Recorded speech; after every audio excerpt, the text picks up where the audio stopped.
Good morning, good people. It's your man, Investing with Cam. Just jumping back on here.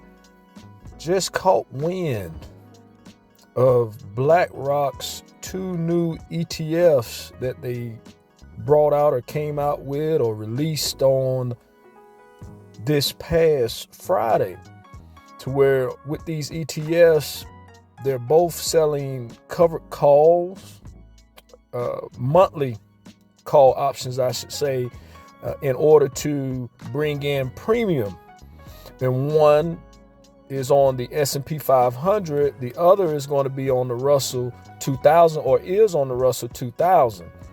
And if anybody has been keeping up, or if you guys have been keeping up with all of the new stock releases and things like that, majority of them have been income-based stocks.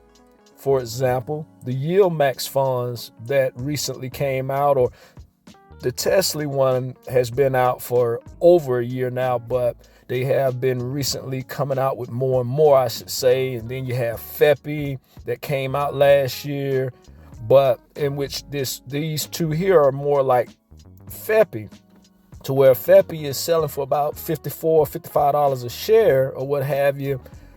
And it pays a monthly dividend or a monthly distribution, in which that monthly distribution is like $1.19 per share, which is very good.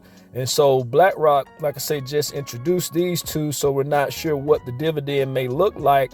But according to this story here, what BlackRock plans to do is to give investors quarterly dividends as well as a monthly distribution from the call options premium or premiums that they receive, so that's pretty cool, in which the other ones aren't doing that I'm aware of as well.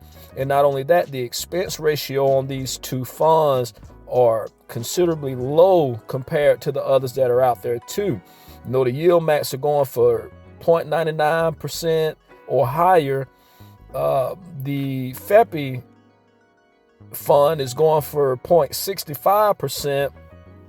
But on these two, the one that's on the S&P 500, the fund that's on the S&P 500 has an expense ratio of 20.25%, and the ETF on the Russell 2000 has an expense ratio of 0.39%, which is considerably low. So if you don't know what that means, if you have $10,000 invested, let's say in the iShares S&P 500 ETF here, that's 0.25%. So off of $10,000 invested, you would basically pay $25, and so that's the expense ratio that you have to pay back to the fund for them writing the options or whatever have you.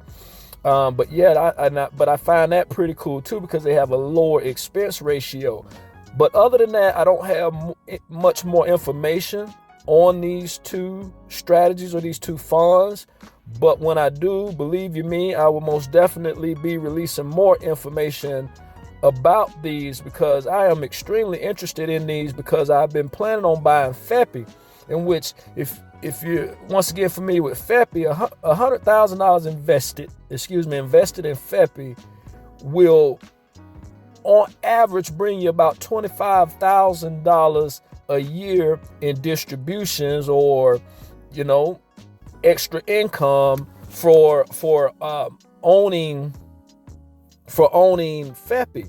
And so if these are anything like FEPI, then there's going to be a lot of opportunity to make a lot of money out there. But I hope everybody has a great rest of the day. Don't hesitate to like and subscribe to my channel, Investing with Cam. Feel free to share, and I'll be back on here with another one.